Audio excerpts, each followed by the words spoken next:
हर हर महादेव, ओम नमः शिवाय। दोस्तों, सावन का महीना चल रहा है। ऐसे में हर कोई भगवान भोलेनाथ को खुश करना चाहता है। हर किसी की इच्छा होती है कि वह सावन में भोलेनाथ को खुश करके अपनी सभी मनोकामना पूरी कर ले। पर कई बार आप लोग कुछ ऐसी गलतियां कर देते हैं या कर बैठते हैं जिससे शिव क्रोधित हो जाते हैं। और ये तो आप सभी जानते हैं कि शिव अगर भोले है तो उनका क्रोध भी विनाशकारी होता है। इसलिए अगर आपने या आपके घर में किसी ने व्रत रखा है या आप सावन को पूरे विधि विधान से पूरा करना चाहते हैं तो आज के इस वीडियो में जो बातें बताई गई हैं उनको ध्यान पूर्वक सुन के समझ ले। दोस्तों, सावन में कई ऐसे काम होते हैं जिनको करना वर्जित माना गया है। दोस्तों, अगर भोले बाबा की कृपा हो जाए तो काल भी आपका कुछ नहीं कर पाएगा, क्योंकि कालों के भी काल है, महाकाल। इसलिए अगर आप भी महादेव की कृपा पाना चाहते हैं तो सच्चे दिल से कमेंट बॉक्स में लिखें हर हर महादेव, ओम नमः शिवाय और एक लाइक जरूर करें। दोस्तों, सावन में या सोमवार व्रत में क्या खाएं, क्या नहीं खाएं, सावन में लहसुन प्याज खाएं या नहीं, व्रत में नमक खाएं या नहीं, कौन सी गलती नहीं करनी चाहिए, पति पत्नी को दूरी क्यों बनाना चाहिए और कौन से रंग के कपड़े नहीं पहनना चाहिए, ऐसी कौन सी गलतियां हैं जिसे सावन के दौरान हमें भूल कर भी नहीं करना चाहिए। साथ ही सावन के इस पवित्र महीने में कितने सोमवार पड़ेंगे और सावन की समाप्ति कब है, आइए जानते हैं सब कुछ इस वीडियो में। दोस्तों, सावन का महीना कोई मामूली महीना नहीं होता है। ये महीना साक्षात एक ऐसे प्रेम की सौगात लेकर आता है जो कि भक्तों को बड़ी बेसब्री से इंतजार रहता है। सावन का महीना इतना पवित्र होता है जिसका आप अंदाजा भी नहीं लगा सकते। सावन का त्योहार भारत में तो मनाया ही जाता है, लेकिन क्या आप जानते हैं विदेशों में भी सावन का पवित्र महीना बड़ी जोरों शोरों के साथ और खुशी के साथ मनाया जाता है। वैज्ञानिक मानते हैं सावन में प्रकृति आपस में बातें करती है और वातावरण सुगम हो जाता है, हरियाली की उत्पत्ति होती है और नए नए बीज उगते हैं और वर्षा आदि होती है। इस मौसम में हरियाली साक्षात महादेव का स्वागत करती है और महादेव से बातें करती है। आपको बता दें, शास्त्रों में सावन सोमवार का व्रत जो भी महिला या पुरुष करते हैं तो वो व्यक्ति भगवान भोलेनाथ का सर्वाधिक प्रिय हो जाता है। ऐसे व्यक्ति को भगवान भोले बाबा अपनी शरण में ले लेते हैं। दोस्तों, सावन में कावड़ यात्रा का क्या कहना। शास्त्रों के अनुसार माना जाता है कि सबसे पहले कावड़ यात्रा भगवान परशुराम ने भगवान शिव के समर्पित अपने कांधे पर उठाई थी और तभी से भगवान शिव को प्रसन्न करने के लिए कावड़ यात्रा की जाती है। दोस्तों, लेकिन क्या आप जानते हैं सावन में 10 ऐसे नियम हैं जो आपको जानना बहुत ही आवश्यक है। अगर इन नियमों का पालन अगर आप अपने जीवन में नहीं करते हैं तो आपको भगवान शिव के क्रोध का सामना करना पड़ सकता है। आपका पूरा परिवार गरीबी, निर्धनता और बर्बादी का सामना कर सकता है। आइए जानते हैं। तो सबसे पहले जानते हैं सावन सोमवार व्रत की तारीख। पहले सोमवार का व्रत 10 जुलाई, दूसरे सोमवार का व्रत 17 जुलाई, तीसरे सोमवार का व्रत 24 जुलाई, चौथा सोमवार व्रत 31 जुलाई, पांचवा व्रत 7 अगस्त, छठा सोमवार व्रत 14 अगस्त, 60वां सोमवार व्रत 21 अगस्त और 8वां सोमवार 28 अगस्त को रखा जाएगा। दोस्तों, अब जान लेते हैं सावन सोमवार के व्रत में क्या खाना चाहिए और क्या नहीं खाना चाहिए। अगर आपने सावन सोमवार का व्रत रखा है तो आप इस दिन सात्विक भोजन ही करें। यह निर्जला व्रत नहीं होता, इसलिए इस व्रत में सेंधा नमक से बनी चीजें खा सकते हैं। अगर आपने फल खाने पर संकल्प लिया है तो नमक भूलकर भी ना खाएं। आप फल वगैरह ही खाएं और कुछ मत खाना। व्रत में बाहर का गन्ने का जूस मत पीना, उसमें नमक पड़ा होता है। बाहर का जूस भी मत पीना, उनके बर्तनों में भी नमक पड़ा होता है और वो नमक आपके मुंह तक जाएगा तो आपका व्रत खंडित हो जाएगा। व्रत में डब्बा बंद जूस नहीं पीना चाहिए, उसमें कई केमिकल पड़े होते हैं जिससे व्रत जाता है। दोस्तों, सावन में कई बार शुक्रवार का दिन पड़ जाता है तो खट्टा भूल कर भी मत होना, क्योंकि माता संतोषी इस दौरान जागृत अवस्था में हो जाती है, वो रुष्ट हो जाएंगी। और इस दिन आप पानी पूरी, इमली की चटनी वगैरह, खट्टे फल वगैरह जाने अनजाने में भी मत खाना, क्योंकि इससे माता संतोषी क्रोधित हो जाएंगे। एक बार माता संतोषी रुष्ट हो गई तो आपको जिंदगी भर कष्ट भोगना पड़ेगा। माता रानी भोली हैं, पर सावन के महीने में जो भी शुक्रवार के दिन खट्टा खाता है उसे परेशानी और माता के क्रोध का सामना करना ही पड़ता है। सावन में साधारण नमक फलों पर लगाकर या अमरूद के बीच में भरकर भूल कर भी नहीं खाना चाहिए। आप सेंधा नमक फलों पर लगाकर खा सकते हैं। सावन के व्रत में चाय आप पी सकते हैं, लेकिन चाय में नमक मत डालना, इससे हड्डियां गल जाती हैं। सावन के व्रत में दूध नहीं पीना चाहिए, इससे भगवान शिव क्रोधित हो जाते हैं। सावन में हल्दी मिलाकर दूध पीने से भयंकर श्राप लगता है। सावन में बच्चों को दूध पी लेना चाहिए, पर घर में बड़ों को दूध नहीं पीना चाहिए। यदि सावन का व्रत अगर आपने मीठा रखा है तो आप खीर पराठा या दही पराठा खा सकते हैं। आप चाहे तो सेंधा नमक से बने आलू के पकवान खा सकते हैं। आलू की सब्जी कुत्तू के आटे की रोटी के साथ खा सकते हैं, लेकिन आटा ध्यान से देख ले, पुराने आटे में कीड़े पड़ जाते हैं जिससे आपका व्रत खंडित हो सकता है। व्रतधारी को सावन सोमवार के व्रत में आटा, बेसन, मैदा, सत्तू, अन्न और अनाज का सेवन नहीं करना चाहिए। इसके अलावा अन्य किसी भी व्यक्ति को मांस, मदिरा, लहसुन, प्याज इत्यादि का भी सेवन नहीं करना चाहिए।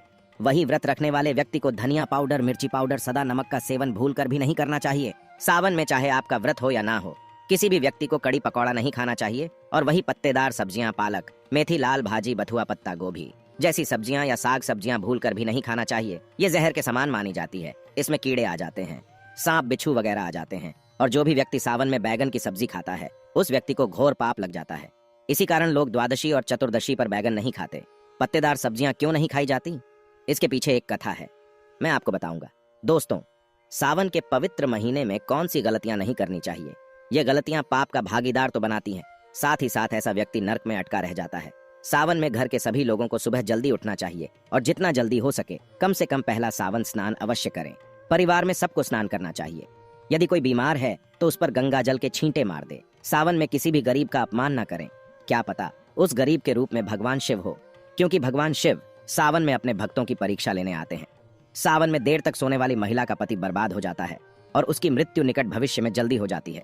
इसलिए पति के उठने से पहले सावन में हर स्त्री को जल्दी उठ जाना चाहिए और भगवान शिव की पूजा करनी चाहिए। सोमवार व्रत आपको अवश्य करना चाहिए। ऐसा करने से धन लक्ष्मी का वास होता है। सावन में पति पत्नी को सहवास नहीं करना चाहिए।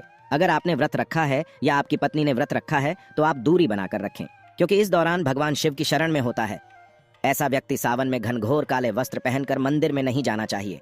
चाहे तो आप घर में काले वस्त्र पहन सकते हैं, लेकिन मंदिर में भूल कर भी मत जाना और ना ही व्रत में काले वस्त्र पहनना चाहिए।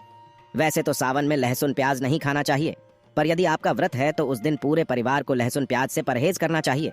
सावन के महीने में घर में गंदगी नहीं होना चाहिए, इससे प्रकृति नाराज हो जाती है। सावन में आपके घर का जो मंदिर है उसमें माचिस के खाली पड़े डिब्बे या माचिस नहीं रखना चाहिए। सावन में घर में किसी भी व्यक्ति को गाली नहीं देना चाहिए, चुगली आदि नहीं करना चाहिए। पत्नी को अपशब्द नहीं कहना चाहिए और ना ही पति को अपशब्द कहना चाहिए, इससे भगवान शिव आपको श्राप दे देते हैं। सावन में जो भी व्यक्ति दूध में हल्दी डालकर पीता है उसके ऊपर महाकाल का क्रोध बरसता है। सावन में बाल नाखून आदि नहीं काटना चाहिए, ये आपको पहले कर लेना चाहिए। कोई ज्यादा समस्या हो तो आप ऐसा कर सकते हैं, पर शिव जी से क्षमा अवश्य मांग ले। सावन में शरीर पर तेल नहीं लगाना चाहिए। यदि आपका व्रत है तो आप शरीर पर तेल ना लगाएं। माता पिता का सम्मान करना चाहिए, क्योंकि माँ माता पार्वती और पिता भगवान शिव को माना जाता है, इसलिए माता पिता में इन दोनों का वास होता है। माता पिता का आदर करने से भगवान शिव और माँ पार्वती प्रसन्न होती हैं। सावन में देवी देवता से जुड़ी कोई भी चीज कभी किसी को मत देना, नहीं तो भगवान शिव आपके घर से सदैव के लिए चले जाएंगे। दोस्तों, अब जानते हैं सावन के इस पवित्र महीने में शिवलिंग पर कौन कौन सी चीजें नहीं चढ़ाना चाहिए जिससे आपको पाप ना लगे। शिव पुराण के अनुसार शिव भक्तों को कभी भी भगवान शिव को तुलसी, हल्दी और सिंदूर सहित ये 6 वस्तु नहीं चढ़ाना चाहिए। पौराणिक कथा के अनुसार केतकी के फूल ने ब्रह्मा जी के झूठ में साथ दिया था, जिससे नाराज होकर भगवान भोलेनाथ ने केतकी के फूल को श्राप दिया। इसलिए केतकी का फूल शिवलिंग पर नहीं चढ़ाया जाता और वही नारियल का पानी भी शिवलिंग पर कभी भी अर्पित नहीं करना चाहिए। शंख से जल भी भगवान भोलेनाथ को नहीं चढ़ाना चाहिए। शास्त्रों के अनुसार सुबह 5 बजे से लेकर सुबह 11 बजे तक शिवलिंग पर जल चढ़ाना बहुत ही शुभ और अत्यंत मंगलकारी होता है। कभी भी शाम के समय शिवलिंग पर जल ना चढ़ाएं। शास्त्रों के अनुसार शिवलिंग पर काली मिर्च चढ़ाने से रोगों का नाश होता है। इसके साथ ही सुख समृद्धि की प्राप्ति होती है। घर में कभी भी अंगूठे के आकार से बड़ा शिवलिंग नहीं रखना चाहिए और शिवलिंग पर जल धारा अवश्य होना चाहिए। भगवान भोलेनाथ को टूटे अक्षत कभी अर्पित नहीं करना चाहिए, इससे शिव क्रोधित हो जाएंगे। सावन के महीने में कटे फटे बेलपत्र शिवलिंग पर कभी अर्पित नहीं करने चाहिए। बेलपत्र की संख्या 3 होना चाहिए, बेल पूरे होना चाहिए, साबुत होना चाहिए। लेकिन आप 6 महीने पुराना बेलपत्र भी शिवलिंग पर अर्पित कर सकते हैं, लेकिन वो कटा फटा ना हो। 6 महीने तक बेलपत्र पवित्र और शुभ माना जाता है। सच्चे दिल से बेलपत्र शिवलिंग पर चढ़ाने से 21 मनोकामनाएं पूर्ण हो जाती हैं। भगवान शिव को दूध में पानी डालकर नहीं अर्पित करना चाहिए, इससे आपको फल भी इसी तरह ही मिलेगा। भगवान शिव को एक बूंद भी आप अर्पित कर सकते हैं, पर दूध शुद्ध होना चाहिए और आपका मन भी शुद्ध होना चाहिए। शास्त्रों के अनुसार पीतल के कलश से शिवलिंग पर दूध चढ़ाना सबसे उत्तम बताया गया है। धार्मिक कर्मकांड में पीतल के बर्तनों का विशेष महत्व बताया गया है। विवाह आदि के कार्यों में इसलिए पीतल के बर्तनों का प्रयोग किया जाता है। आपको बता दें, सोमवार को पीतल के कलश से ही शिवलिंग पर दूध से अभिषेक बताया गया है। स्टील और प्लास्टिक से बने बर्तन का प्रयोग ना करें। शिवलिंग पर जल चढ़ाते समय वो जल आपके पैरों के पास नहीं जाना चाहिए, अशुभ माना जाता है। उसे लांघना भी नहीं चाहिए, उसे हम जलहारी कहते हैं। सावन में जल अपने घर का होना चाहिए। मंदिर से जल भरकर मंदिर में ही अर्पित नहीं करना चाहिए, इससे आपका भाग्य खराब हो सकता है। दोस्तों, सावन में यह चीज खा लेने से दुनिया की कोई भी ताकत आपको धनी होने से रोक नहीं पाएगी। मैं ईश्वर की सौगंध खाता हूँ, अगर आपने सावन में यह चीज खा ली तो करोड़पति होते देर नहीं लगेगी, लेकिन सच्चे दिल से ही खाना है। आइए जानते हैं, सावन में शिव भक्तों को शिवलिंग पर चढ़ा हुआ प्रसाद के रूप में धतूरा जरूर खाना चाहिए। इसे आपको ज्यादा नहीं खाना है, बस अपनी जुबान पर हल्का सा टच करना है। ज्यादा खाएंगे तो आप बीमार पड़ जाएंगे, इसलिए बस टच कर ले। आप देखना, आपके अंदर सकारात्मकता का संचार होगा और आपको धनी होने से कोई नहीं रोक पाएगा। दूसरा है, बेलफल बेलफल प्रसाद के रूप में खाने से माता पार्वती के साथ साथ भगवान शिव की कृपा बरसेगी और समस्त 33 कोटि देवी देवता आपको धनवान बनाएंगे।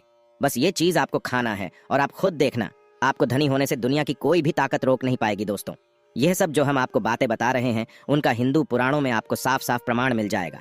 इसलिए दोस्तों, अगर आप भी पुण्य कमाना चाहते हैं तो इस वीडियो को अपने सभी हिंदू भाई बहनों के साथ जरूर शेयर कीजिएगा, ताकि सभी अपनी समस्याओं से निजात पा सके। और अगर आप भी किसी समस्या से परेशान हैं तो हमें कमेंट में लिख के बता सकते हैं। हम पूरी कोशिश करेंगे आपकी समस्या का समाधान करने के साथ ही आपको वीडियो कैसा लगा हमें कमेंट में जरूर बताइएगा। और वीडियो को लाइक और शेयर करना ना भूलिएगा। हर हर महादेव।